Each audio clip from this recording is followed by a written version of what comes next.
All right, let's get started. Well, you all know about the bombing of Darwin, but Darwin didn't have a single really bad time. They had another time with Cyclone Tracy.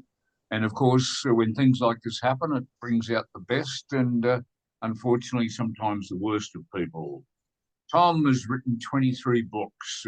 Some of them I would regard as a must read, but I'm being a bit biased here. The Sydney 2 story, Japanese midget subs, the bombing of Darwin itself. The one that I like is the Submarine 6.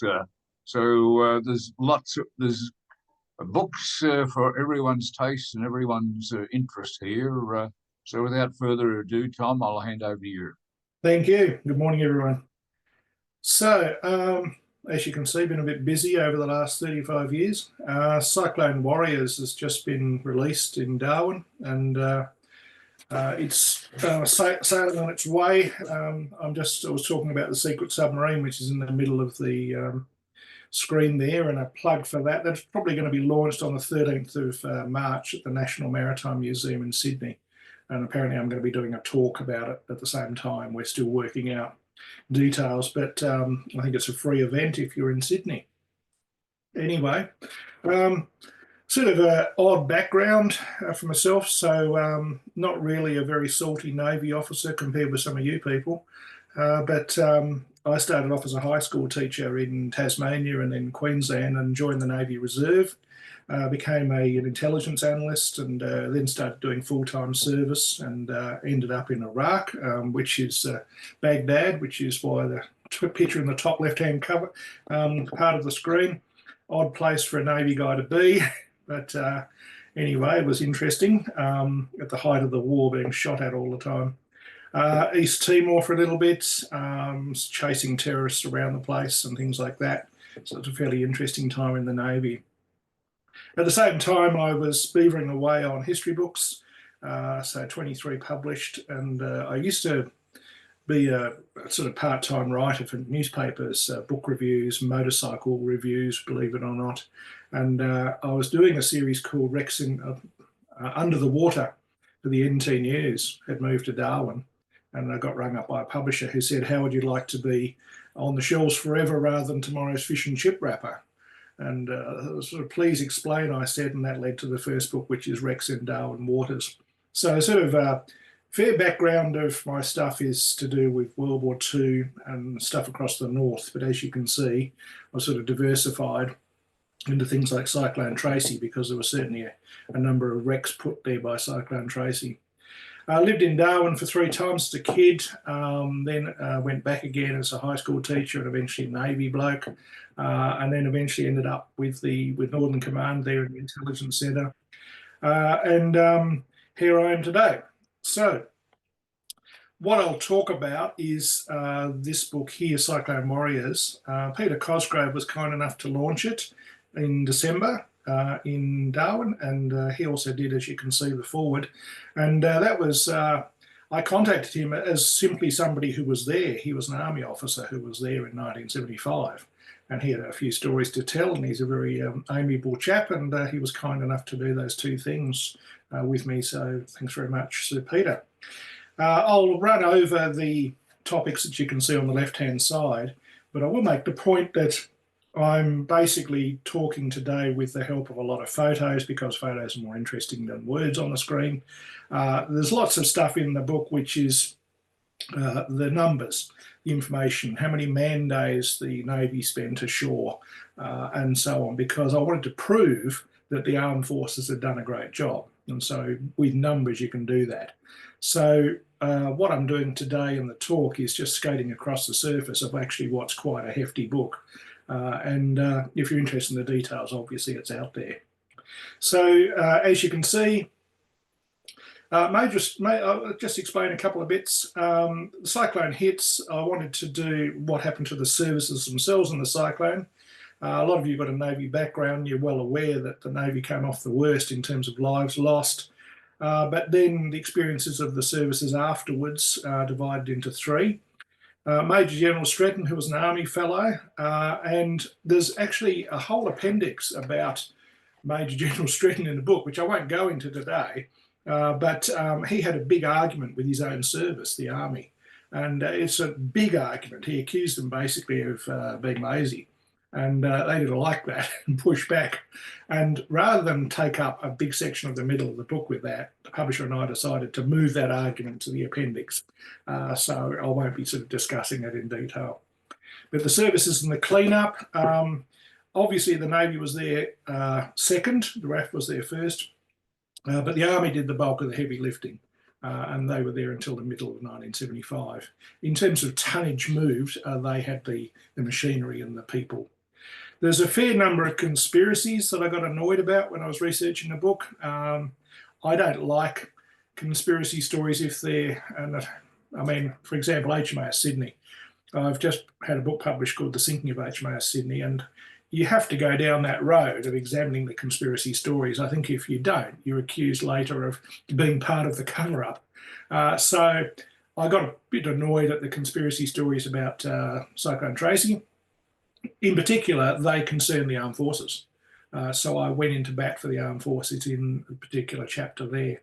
And I've also got a chapter where I got a bit passionate about why wasn't and why isn't the National Emergency Medal being awarded to uniformed people, and in fact, everybody who did a good job of saving Darwin from being bulldozed into the sea. And so that's what I'll cover today. But for those of you who sort of are a little unfamiliar with Tracy, there's a number of photographs here. Here's a driveway with very boring houses. Darwin, they did bulldoze everything flat to build places, suburbs like this. And I lived there as a kid, and you were struck by the fact that all the houses were uniformly round exactly the same way.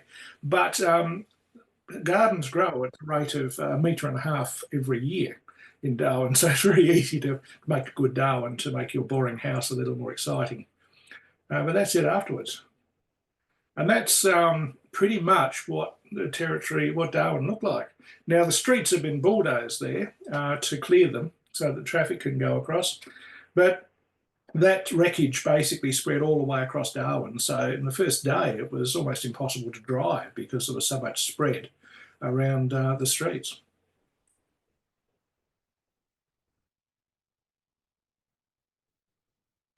So I imagine a lot of you have been to Darwin. It's got that interesting harbour there, 3 times the size of Sydney Harbour. It's enormous. But the city itself, and I just moved the cursor here, was established originally in there, and then because of it ran out of space, it started expanding to what is called the northern suburbs up here. When Tracy was impacting Darwin, all of this bit here was not existing in terms of suburbs.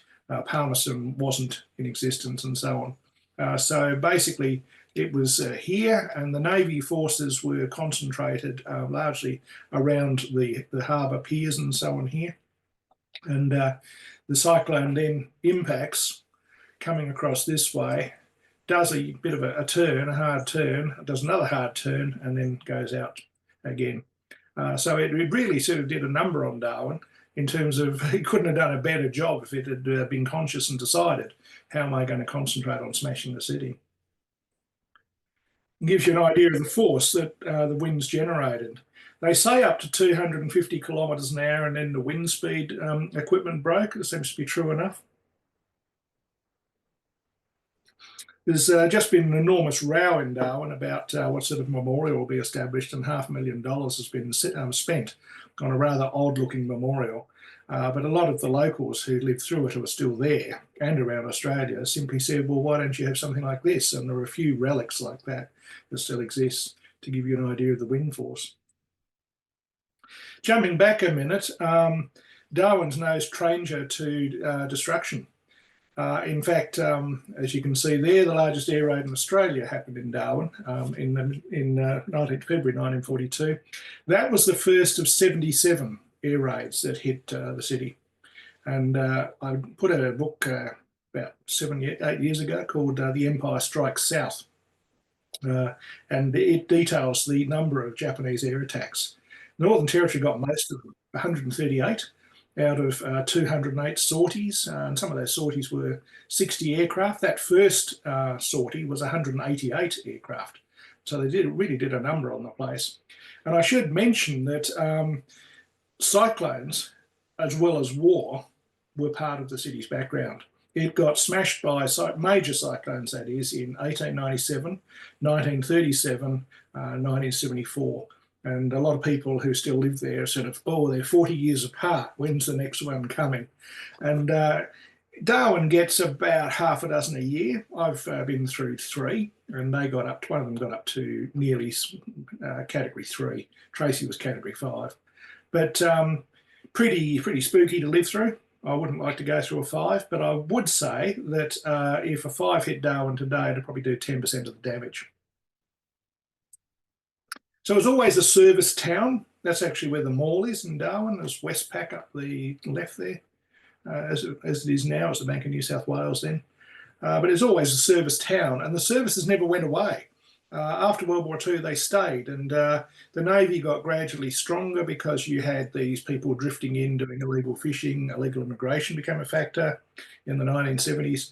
And where's your threat going to come from? So after World War II, they stayed. And the United States in particular never went away. One popular hobby in Darwin was, and still is, supervising sunsets to make sure they do it properly, armed with a couple of bottles of champagne or beer or whatever. And a popular occupation in the 1980s, and when I was there, was watching the B-52s with nuclear weapons taking off from the runways and going up to Guam and Alaska and so on. And it really sort of gave you a reminder that the armed forces are here and they're a big part of the Northern Territory. So recapitulating, there's the radar picture of it over the middle of Darwin, some of the damage and where it went. If you've been to Darwin as far as the Navy goes, you may know that the Coonawarra base is and it's now closed down. It's now Defence Establishment Berrima. The communications part of the Navy part of Coonawarra was here. It's about 12 kilometres inland, depending where you go from, and the city's down here. And the patrol boat base is sort of around here, Larrakia. So Coonawarra was split into 2 bits. It's sort of rather odd. And at one stage, you had HMAS Melville, the World War II base that occupied several blocks in Darwin, and you had HMAS Coonawarra as well. HMAS Melville's now been closed down. As I said, photos are good, give you an idea of the impact that can pick a car up and hurl it into a swimming pool.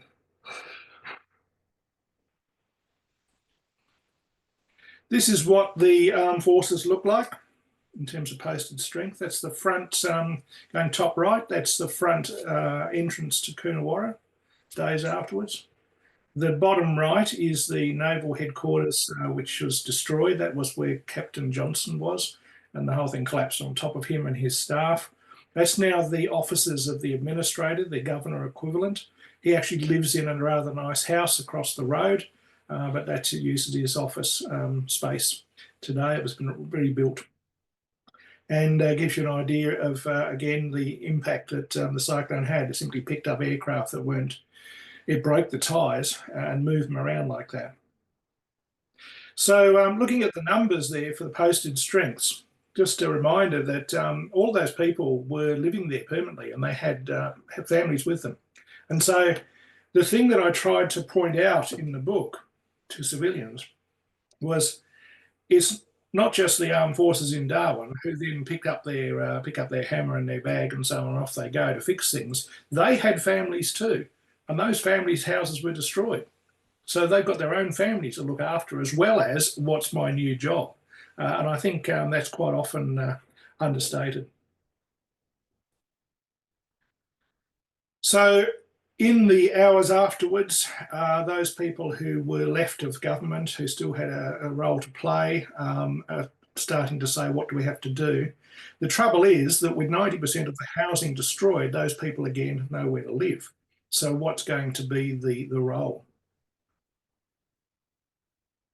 The most important role is the last one. You've got to evacuate pretty well 90% of the population. They've got nowhere to live. There's no running water. There's no sewage. There's no electricity. There's no communications. What are we going to do? We haven't got anything to eat because the fridges that were full of Christmas good cheer have no power, and the water is not there as well. So you could say that you better get stuck into having a Christmas barbecue while you still can with warm beer.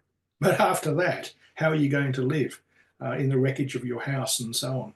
So it was very much going to be that evacuation was the #1 priority. And the second question was, who was going to do it? Coincidentally, there had been an organisation put together by the federal government, and it was called the National Disasters Organisation. It was a department of 15 people. It had been formed in the middle of 1974, and a major general from the army had been seconded from the army to be its new boss. So he's not really in a uniformed role, but it was decided this is the way it's going to go. And Alan Stretton was the bloke who was in charge of it. And to his credit, he picked up the phone and started organising things. And the first thing was, I better get there. So the first RAF flight in, people started taking matters into their own hands and saying, we need to start organising this, and I'm the person to do it. Was this RAF flight here, which is 10 o'clock Christmas morning.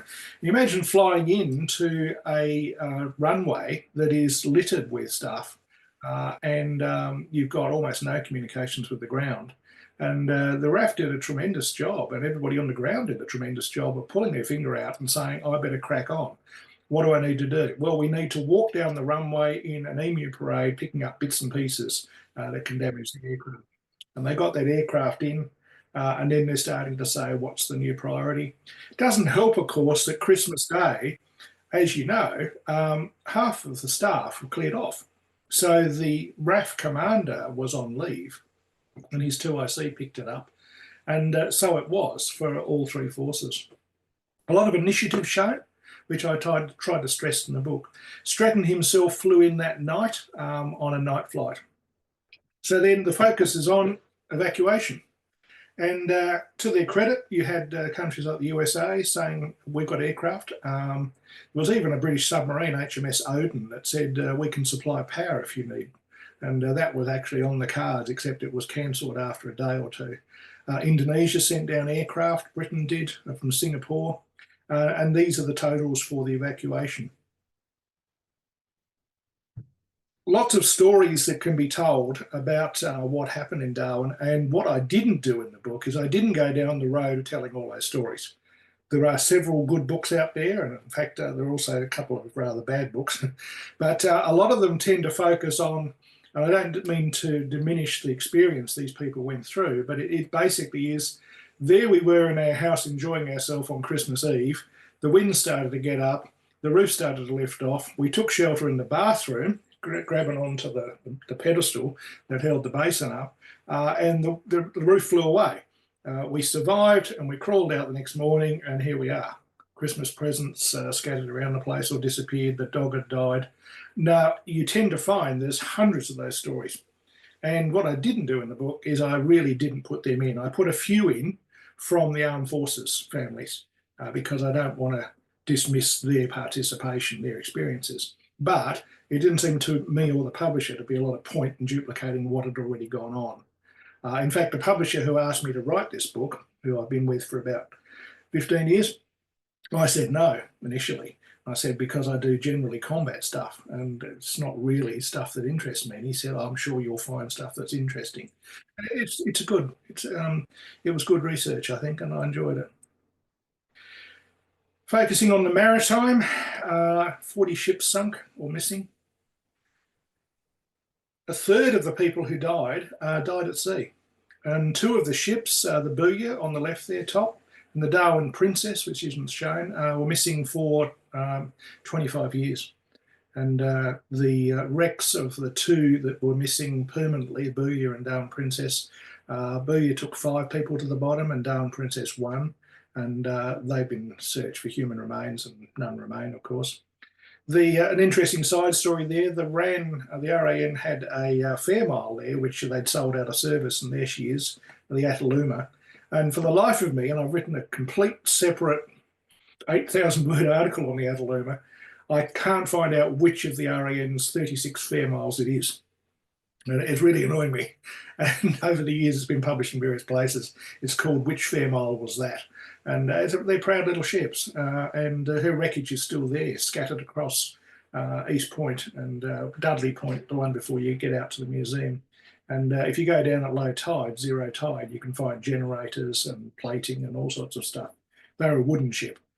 So little stories like that were sort of largely dismissed at the time because you're concerned with saving life, digging people out of the wreckage and the evacuations. Very, very sad story, of course, with Arrow. And I do go into detail about it. I'm not going to sort of read out sections from the book. I think that would be rather boring. But I do go into detail about her story. Very brave little ship and very brave people on board who I think did a tremendous job. And as did all the 4 patrol boats trying to survive. She was the only one that was sunk. And she was eventually smashed up against the wharf, and 2 of her people died in that desperate attempt to get ashore in various ways. And there were 2 families ashore that were impacted. And look, what can I say about Able Seaman Stevenson, apart from that unimaginable tragedy of coming home from work and finding your house demolished and your family dead inside. Brave man. He stayed in the Navy. He went to Sydney. He actually came back to work after the inevitable. Very sad story. The rest of the Navy, as I said, the headquarters have been destroyed, but 80% of the patrol boat base and 90% of the naval married quarters. And so therefore, a lot of the people don't have anywhere to live anymore. I'll come back to the Navy and in particular the commander of the Arrows story. But Stretton flew in, took charge, and now, if you went through this in Cyclone Tracy and you're a Darwin resident and you stayed there and I interviewed you, I found there are 2 sorts of people. Those that thought Stretton was a terrific chap and did a great job, and those who thought Stretton did a great job and hated him. So I think some of it is because it was the inevitable impact of a uniformed person, and he didn't wear the uniform actually, he just arrived in shirt and shorts. And he's used to saying, you and you and you, go and do that right now. You and you, make it happen by 3 hours' time. Next. You know how it is, a lot of you who've served in the armed forces know, and particularly the Army can do things in a more definitive way sometimes than the RAF or the Navy. But anyway, he hopped into it. One of the things that he did immediately was he moved aside, well, he didn't even notice he was there, the local administrator. So being a territory, they have the equivalent of a governor who's an administrator.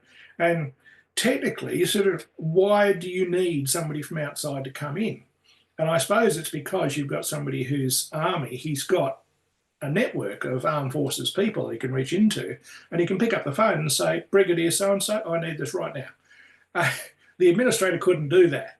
But Stretton said in his memoir, which he wrote, a book, and Those Furious Days it's called, and he said, I was a bit curious as to who this little chap was who kept turning up to the daily meetings. It was, in fact, the administrator down there, Jock Nelson, bloke in the bottom left, who didn't seem to have a role and who didn't have a role. It's sort of rather curious in that was the way it was handled. So I sort of pondered on that in the book. But anyway, they got stuck into it. One of the first things he did was he said, I'm going to make a daily radio broadcast. The first things that you've got to get onto are not only the evacuation, but water, electricity, sewerage, food, law and order. And so all of those things had to be tackled pretty fast. Meanwhile, the Navy is thundering towards you. Now, at the same time, the Navy, Army and Air Force people who were in town picked up the bag and started running with it. And good on them, and I do cover that as well. So they looked for ways they can get involved. What can I do now to help? And off they went. But you're starting to bring up these enormous manpower and lifting power forces from down south. And of course, with ships, it takes time to get there. So people were recalled from leave. People actually volunteered. People took the initiative and said, I'm needed, off I go. Some people rang up to find Toz Dadswell was one, who rang up and said, I'm the new XO of HMS Melbourne. I'll report for duty. No, we'll make do with the one who's still there you're taking over from. We don't need 2. 3 hours later, he's rung up and told, pack your bags, you're on the ship. So very good example of how useful the armed forces are in peacetime. This is an enormous operation. It's the biggest operation outside of World War II that the ADF has been involved in modern times, in peacetime, that is. The decision was made to land the strike force, the fixed wing component from Melbourne, and she had 11 helicopters as she made her way north. And the helicopters, mobile sky trucks, call them what you will, very, very useful, lifting things, and in particular flying in the mornings before you get a breeze up. And when the forces landed, they start coming ashore, they start organising into work teams, and off they go. Pretty hard, actually. One of the responsibilities of an author is to not only write the text, deliver it to the publisher, but you're responsible for finding the photographs. So that's one of the things you do as you go along. It's pretty difficult finding photographs of Tracy. There's not a lot that were taken at the time, in particular Navy people doing stuff ashore, and Army in particular for some strange reason. Anyway, couple of figures, names that made their way to sort of public consciousness. Eric Johnson, who was Naval Officer Commanding Northern Australia at the time. He's pictured in his uniform as administrator later on there. He became the administrator of the Northern Territory, so the governor equivalent. Very, very popular man in Darwin after Cyclone Tracy, of course, when he came back in that vice-regal role. And sadly died, I think, too young. A very dynamic, forceful individual, had a background in the Vietnam War, and certainly knew how to take command. But at the same time had a gift of handling people, I think, from what I've read from other people. Commodore Griffiths, who I interviewed before he died, Admiral Griffiths as he was then. And there are just a couple of the many names that appear in the book. So Stretton was only there for a week, and Gough Whitlam flew in. Gough Whitlam, love him or hate him, was sort of pilloried at the time because he was actually in Greece. And the newspapers picked up on this and said, Whitlam's not coming back. He's more interested in viewing the ruins of Greece than the ruins of Darwin. Which, wow. Anyway, he did come back and he flew in, as did some government ministers, some of them making themselves a bloody nuisance, according to Stretton, who didn't need them. He just wanted their money or what they could supply. But anyway, so Whitlam flew in, and Stretton eventually made the decision to leave on the 31st of December. He said, I've done all I can. Now all that is left is the Navy, Army, who are coming in afterwards, and Air Force need to keep doing what we've organised. And the civil apparatus starts to get itself back together. So he made the decision to leave. There is a rumour, a rather scurrilous one, that he made the decision to leave because otherwise he'd be booted out. And I don't think that's true. I investigated it. It's sort of put about by people who don't like him, I think. It doesn't seem to be true at all. So everybody's commandeering things as best they can to do the job. Everybody's picking it up and running with it. I ran a number of stories about the Navy divers had did a terrific job in raising Arrow, but also looking for other ships and seeing if people were trapped inside. And as I mentioned at the start, the first book I wrote was Wrecks in Darwin Waters. And being a dive master, civilian diver myself, and have a lot of experience, 1,500 dives, I can tell you that the diving in Darwin is appalling. It's not somewhere you go for recreational diving. It's just permanently murky. And they're diving at all sorts of parts of the tide. And there's nobody braver, I think, than Navy divers in that sort of role. Did a terrific job. Funny thing, that same time, almost the same time, don't know, I'm still on camera, holding up a copy of Baidu and Divided, which is a book I wrote about the disaster that happened in Hobart. So Tracy happens on the 24th, 25th of December 1974. On the 5th of January 1975, the Lake Illawarra hits the Tasman Bridge and divides the city in half for 2 years, and it killed 12 people. And Navy divers had to fly down there within 12 hours to see if they could rescue people. So they did a terrific job. A lot of the work, though, and I go into some detail on this in the book and later, is house clearing. And a lot of it is finding what's in fridges and freezers and burying it. And you might think that might be a bit mundane, but in Darwin with tropical heat, and it's a furious heat at that time of the year, like 34, 36 degrees every day, 95% humidity. It's just ferocious. It really hits you in the face at that time of the year. You've got to get stuff out of the fridges and freezers, and you've got to get it underground. You've got to get it buried or burnt. And this is one of the mundane tasks, but essential tasks that these people are employed on. And I imagine quite a few of them shook their head and said, hang on, what did I join the armed forces for? But they're doing great work. And it's very, very difficult work. The stink of rotting meat after 3 or 4 days in a fridge that hasn't been opened. And at times they were using breathing apparatus to do this simple but essential job. So all sorts of ships, I've got lists of the ships and so on that start sailing in and doing their job. With enthusiasm and beer at the end of the day, but these blokes are working pretty well 12 to 14 hours a day until they drop. And then they're having, of course, well, let's get on the beers. And instead of 6 beers or 8 beers or whatever, they have 3 because then they fall asleep out of sheer exhaustion. So tremendous admiration for these people that did so well. Here's an idea of the day to day. Let you read that.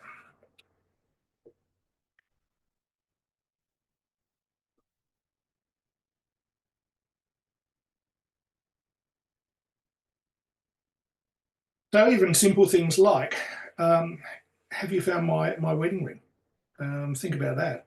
And that simple little act of picking up a wedding ring out of the wreckage, or a ring, and sticking it in an envelope and giving it to your PO, and that admin that went on day after day after day, and it was so valued by people. Simple little stuff like that, legal papers and so on. It's not just putting stuff in a hole in the ground. It's not just dragging things around it. It's putting simple little things like that that were really valued by people. At the same time, all of the background that goes on, the people who are in a nursing bay every day, doing stuff, patching up people who've done something horrible to themselves while working in this environment where jagged metal and live wires and all sorts of horrible things can injure people, and did. And down south, and I did mention it in the book a little bit, you've got enormous numbers of people down south who are turning around the aircraft, who are loading the ships, who are gathering supplies, sending them north. And it goes on and on and on day after day.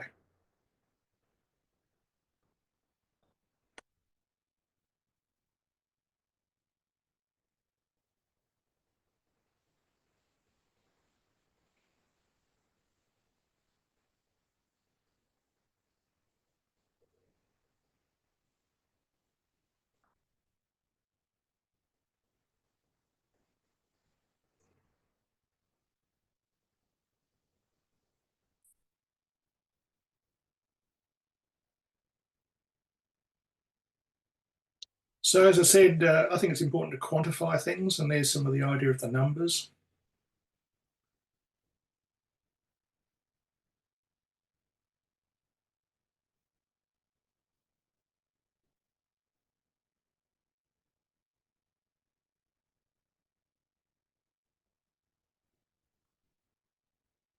So generally going into a house that looked like that, and you're starting to make decisions, and the general decision was made to take any building materials that could be used and stack them, because building materials, strangely enough, are now very hard to find, to put furniture that can be saved and so on in the middle of the block, to clear the road, to pick up any valuables and to mark it with paint and move on.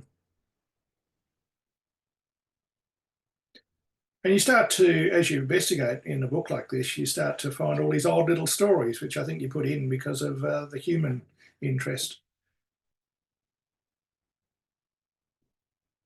Hence the sailor is the disc jockey for the radio station.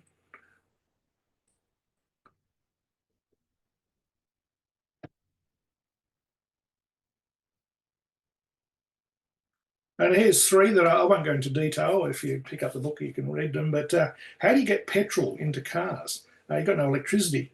So some enterprising Navy sailors worked out that if you've got your portable generator and so on, you can power up the petrol pump, you can fill up your trucks and you can fill up your jerry cans and so on. But of course, you need to take the generator away, otherwise all the locals want petrol as well. So eventually they put a white ensign over that particular petrol station where they were draining the stuff from the tanks and said, sorry, this is HMAS petrol station. We can't give it to the general public. They also made the decision to keep track of the petrol they were taking out of the ground. And eventually the petrol station owner got paid. So that was a strictly illegal sort of operation, but it's something you did at the time. And I think they did it well. There was one party of sailors that were based at what used to be called the leprosorium back in the days when leprosy was confined to somewhere distant. And for a number of days, they avoided a bandaged Aboriginal chap who was obviously working there. He was the caretaker or something like this. The rest of the patients had been taken away. And they thought he had leprosy because he had the bandages on. And then they were, eventually, after day 3, he said, look, you blokes, these bandages, I haven't got leprosy, you know, I just got cut in the cyclone and so on. So every day after that, they sat down and had beers with him and became good friends.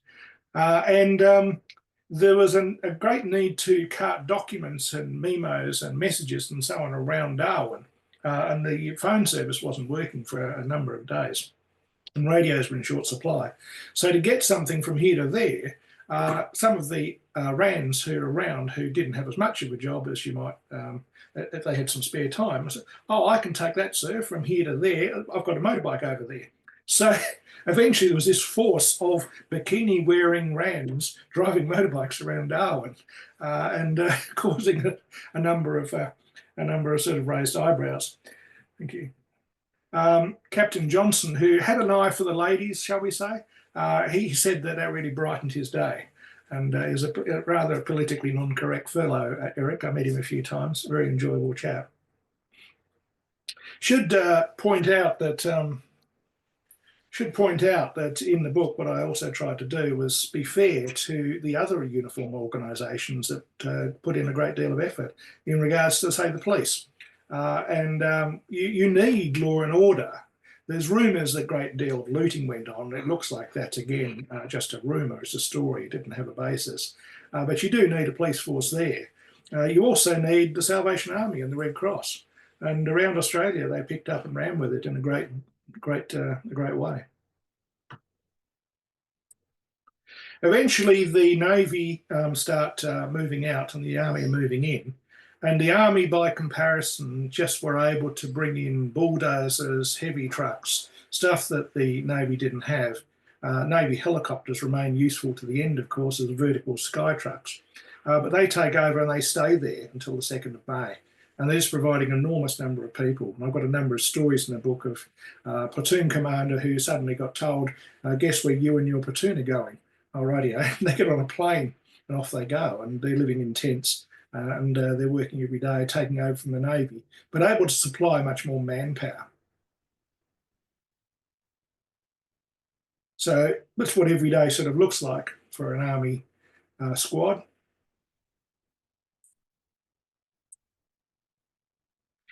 Back to something reasonably painful.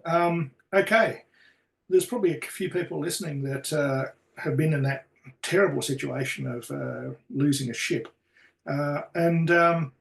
You really have to sort of feel for Bob Dagworthy's situation in this. He had lost his ship, and there she is in the middle there. That's the power station behind it. What's he going to do now? What's going to happen to him? And I interviewed him for the book, and he said he thought it was over. He said he thought his naval career was finished. He was going to be court-martialed. He was going to be dismissed from the service.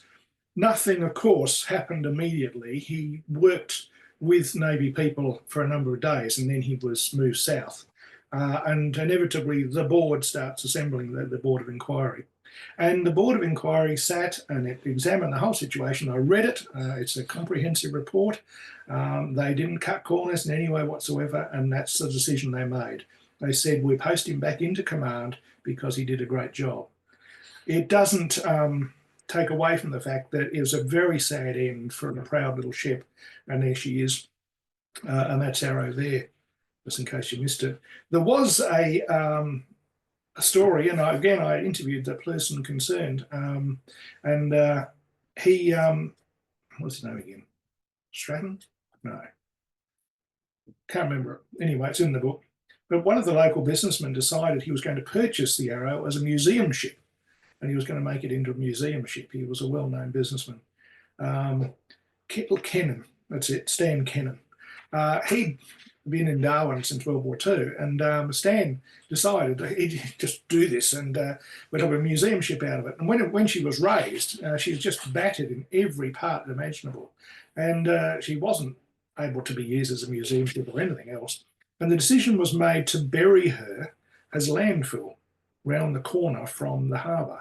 You can see there's what looks like a destroyer there. So the harbour proper is the wharves and so on around there. This is obviously a very low tide, and she was floated and dragged round to what was being made into a shipping yard by Perkins, a local shipping company, and she was buried as fill. And there she remains to that day. It's a very sad end for a proud little ship. I was sort of sad to research that when I did find out about it back in the days of Rex in Darwin Waters, which was published in '89. So a couple of words from the Board of Inquiry there.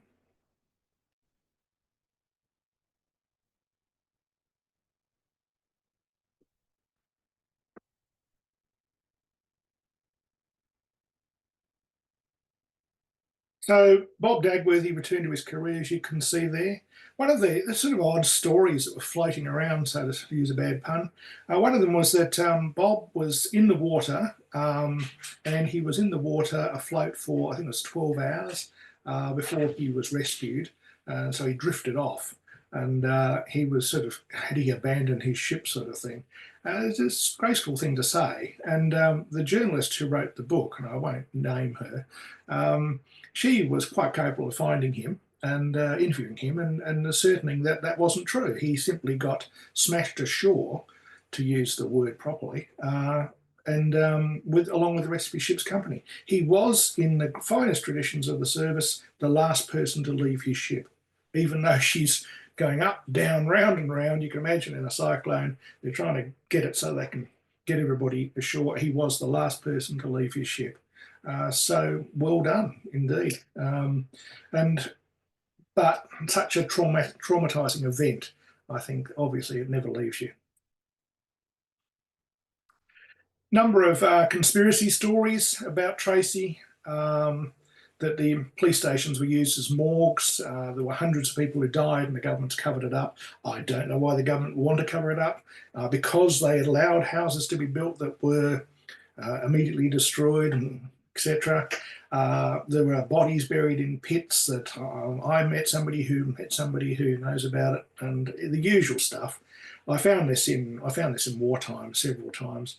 It's not true. There was one police station used as a temporary place to store bodies because it was air conditioned and they'd run out of morgue space. So it's a sad fact of life. But I mean, for every person who says Bennett Street Police Station, the bodies were lying in corridors for days. And so I simply said to Darryl Manzi, who was a policeman who was working there at the time, who I know, and who I interviewed, Darryl, what do you reckon? Well, I'd have noticed, he said. No, we had a chap who was in charge of putting the name and photograph, if you get one, of every person who was missing on a board, and we're trying to work out who's missing, who's dead, and so on. They're doing their job properly. There was even stories of, for example, there was some twisted girders all put together in a sort of twisted mass, and some of the locals the day after were saying, oh, we should preserve that as a disaster memorial. And two naval intelligence officers stepped forward and showed their credentials and said, no, that's being taken away by us. And the government took it away and concealed it. And I thought, what? Naval intelligence officers? Really? And it's sort of laughable, a lot of this stuff, if you've been in the services yourself, but they made their way into print. So I did sort of spend some time debunking them and saying that this sort of hasn't happened. There were 66 people who died, 21 of them, I think I said earlier on, at sea. That's the first plaque that was unveiled by Her Majesty, and it was unveiled in 1977. and it's got the names on it. Whoever did the research did a pretty good job, actually, but it wasn't exactly right. And over time, there was a need for a second plaque, which has got the right names on it. And I've got a chapter which has all of the footnotes in it, showing where the figures came from and so on. You find odd things like one Chinese chap who died. He's listed twice under two separate names because he's got a sort of westernized name that he used all the time, and he's got a sort of original Chinese name. So he counts as two, that sort of thing. But in the end, I'm pretty happy that it's 66, not 71, as made its way into Parliament. Hansard read it out to parliamentarians on the 50th anniversary, I think it was. Sorry, the 40th anniversary into Parliament. So it got read into Hansard. But basically, somebody had made a mistake in addition. So I was able to spend some time sort of getting that right. Moving on to this, the National Emergency Medal. I've got a chapter where I got fairly passionate, and it has been published as a separate article in a couple of magazines. And it's sort of headlined something like, "Why No Medal for Tracy?" And it sort of puzzled me that we've got a medal called the National Emergency Medal. It was introduced in 2011 specifically to reward and recognise people who do things, do magnificent things in national disasters. Now, okay, you can say 2011, right, on we go. But it was immediately made retrospective to cover bushfires that had happened up to 2008, I think it is. And is it, okay, why 2008? Well, because there's a lot of pressure on to make it 2008. Well, what about taking it back to Tracy? And I've examined the arguments and listed them and tried to put them down in the book. Some of the most common arguments are, it's simply impossible. We don't know the names. And I said, this is the armed forces you're talking about. They would have had ships manifests. It's not wartime where you tend to get a lot of blurring of the detail. It's better than that. And all of the armed forces have organisations within them that can actually ferret around for the names and provide them. And as well as that, you can do it for the police force. It would be easy enough to establish a national database to start saying, okay, if you think you were there and you deserve the medal, give us your name and start giving us this fact and this fact and this fact and this fact, and we'll sort of put your name forward. There's been a fair bit of pushback from government. As you can see, I'll start to sort of wax lyrical about it. I saw this in the Teddy Sheehan situation, and for years, people campaigned for Sheehan to get his VC and were told it's too difficult, it can't be done, it would set a precedent, etc., etc. And I think they're arguments, okay, worth debating, but in the end, I think they're arguments that can be overridden, and they should be, and so Sheehan should have been. And I got really sort of annoyed with the Sheehan debate, and as you may know, I had two books published. One was called Honour Denied, before he got the VC, and the other one is Teddy Sheehan VC, which is basically the same thing updated, and they've come out. But I'm happy to say that there is this organisation here who started up campaigning, and that's their website. If you go there, you can basically get all the details, and you can basically put it in as a key registration point. And that's how people can start putting their name forward. Some MPs are starting to carry the argument that this should be made retrospective and it should happen. And I think if enough people get behind it, it will happen. So I'd urge you to pass that website on to anybody who you think might be interested, and it should start to gather a head of steam. So the legacy of Tracy, there you can see. As I said before, I don't think Tracy would take out a 250 kilometre-hour cyclone would take out all of Darwin like it did then, maybe 10%. One of the things that happens every September in northern capitals now, and it's almost a legacy of Tracy, is there's this community campaign, and government sponsor radio adverts and so on. It's remove flying debris, for example, from your yard. Flying sheets of corrugated iron are lethal.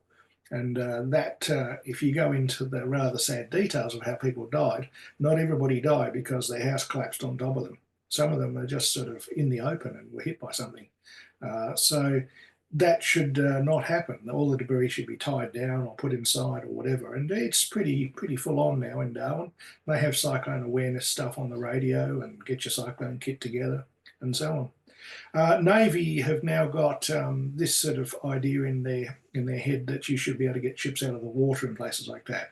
It wasn't really sort of there in reality before. Now they have the synchro lift, so the idea is to get ships on cradles, and the cradles really are solid stuff, and the ship is not going to go anywhere, because those of you who are true mariners know that one of the only things you can do is take the ship to sea, which a lot of people are sort of puzzled about in the civilian world as to why the Booyah, the Darwin Princess, the patrol boats, why weren't they tied up? Well, you get a better deal if you're in sea and you can put the head into the wind. And quite a few ships did survive that way. It hasn't meant that everything has been done. There's ongoing debate about underground power lines in Darwin. New suburbs get them. It's still the case that the old suburbs haven't. Even 50 years after, because the government sort of runs out of money or says we need to spend it on something else. And power lines that have been blown down, and live power lines on the ground, are a very big source of danger in cyclone places like Broome, Darwin, Cairns, and so on. Anyway, I think I've covered all my points. Yep, I wrote down a couple of other ones here. But as I've said, the book goes into a fair bit of detail, and what I've tried to do today is just tell a few of the interesting stories and give you some of the photographs. Happy to take questions now or in the future. Tom, thank you. As mentioned, learnt lots of things, real insight as to what happened. It's absolutely remarkable the things you have to do in situations like that.